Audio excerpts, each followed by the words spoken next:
মাদকের ব্যাপারে কাউকে ছাড়াতে থানায় ফোন দেবেন না। আর যারা সরকারি খাল দখল করে আসেন সেগুলো দয়া করে ছেড়ে দিন। আপনি যত বড়ই লোক হন না কেন, আমরা কিন্তু ব্যবস্থা নেব। গতকাল ইফতার মাহফিল আয়োজনে মেহেন্দিগঞ্জের সেখানে জনাব রাজীব আহসান আমাদের প্রতিমন্ত্রী সাহেব এই কথাগুলি বলেছেন। কথাগুলো শুনে আমার ব্যক্তিগতভাবে খুবই ভালো লেগেছে। আমরা এরকমই একজন মন্ত্রী চেয়েছিলাম, যিনি মাদকের ব্যাপারে জিরো টলারেন্স গ্রহণ করবেন।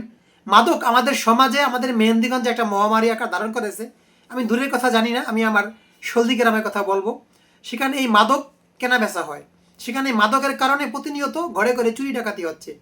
তো এই মাদককে অবশ্যই বন্ধ করতে হবে। আমি শুনেছি মেহেন্দিগঞ্জে সহ আমাদের সলদি গ্রামে কিছু কিছু জায়গায় স্পটে মাদক বেচা কিনা হয়।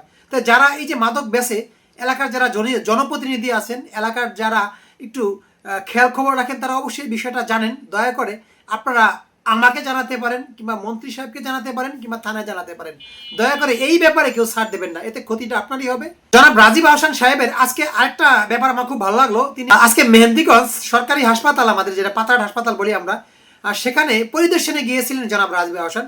সেখানে গিয়ে তিনি বিভিন্ন অনিয়ম দেখে তিনি বিরক্ত হয়ে যান এবং ডাক্তারকে বিভিন্ন পরামর্শ দেন। এমনকি তিনি সেখানে ডাক্তারের প্রতি ক্ষোভ জানেন।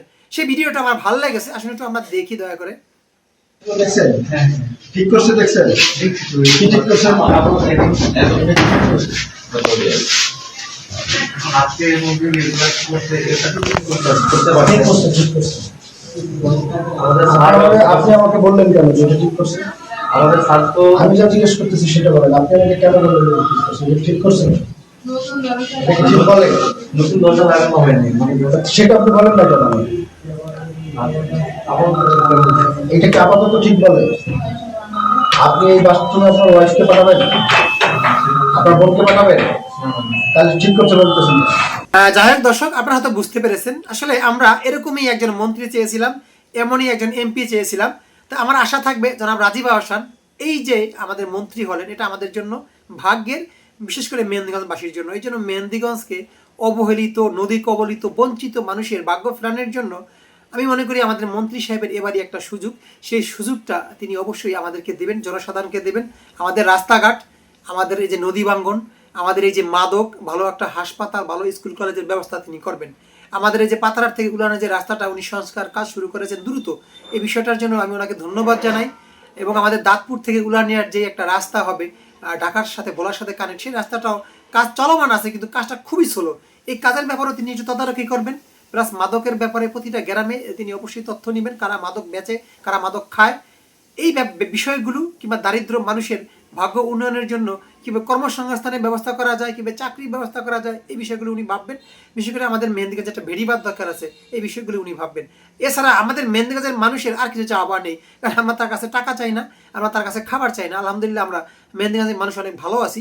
তিনি যদি আমাদের সমাজে চুরি ডাকাতি, মাদক মুক্ত, রাহাজানি মুক্ত, সন্ত্রাস মুক্ত করতে পারেন, এটাই মেহেন্দিগঞ্জের মানুষের বড় পাওয়া। আর রাস্তাঘাট, আমাদের আনাচে কানাচে রাস্তাঘাট, সলদি, নয়াখালী, শ্যামপুর, লক্ষ্মীপুর, অনেক জায়গায় রাস্তা ভয়াবহ অবস্থা, যেখান দিয়ে বর্ষাকালে হাঁটাই যায় না।